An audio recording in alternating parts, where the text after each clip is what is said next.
guys, today we will cook Japanese ramen. Ito po yung unang sangkap, fresh Japanese ramen and olive oil. Meron tayong vegetables, onion leaves and parsley mix. Vegetables, onion, and garlic, and squid roll, and beef na inano ko na ng oyster sauce. Okay, let's cook. Umpisa natin ang pagluluto. First, painitin na natin ang ating pan. Then, lagyan natin ng mga 1 tablespoon olive oil. Ito yan, olive oil. Din, mainit na din ang ating olive oil. Lagay na natin ang ating garlic at saka onion.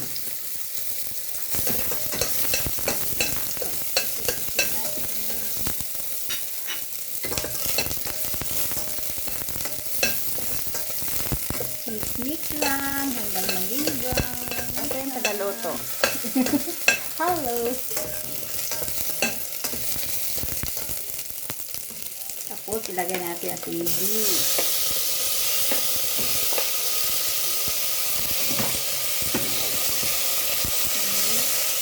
Slow fire lang. Medium fire pala. Medium fire. Medium fire.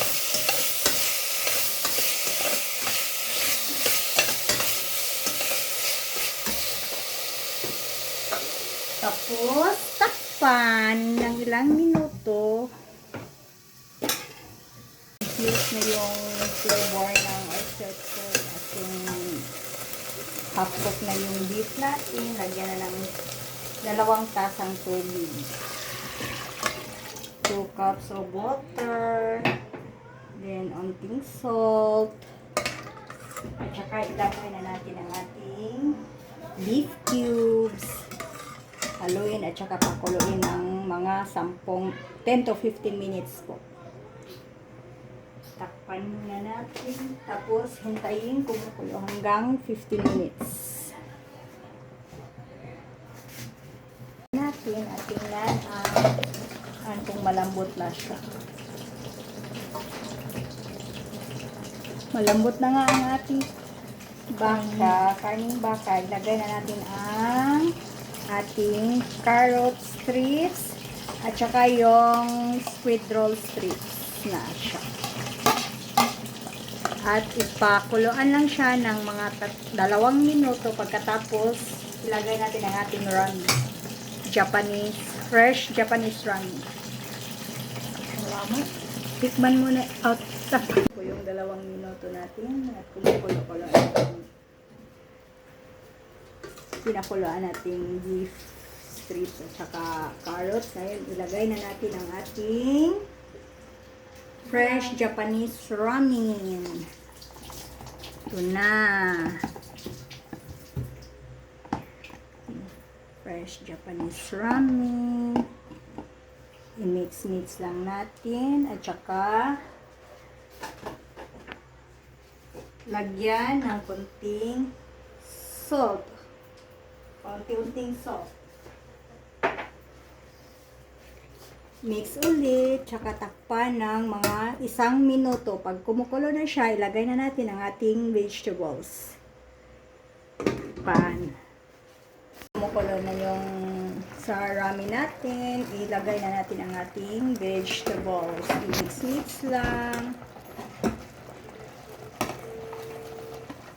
Ang gulay ay dapat hindi, parang half cook lang siya ang gulay dapat. Ito lang, mix. Pagkatapos, lagyan natin ng ground pepper. Lagyan natin ng ground pepper. Tapos, off na natin yung apoy.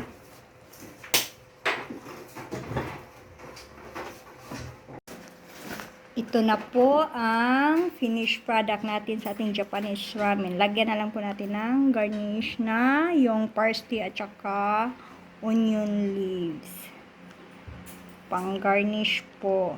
Ito po ay healthy recipe ng beef Japanese ramen. Yan po, ayan po, kain na po tayo.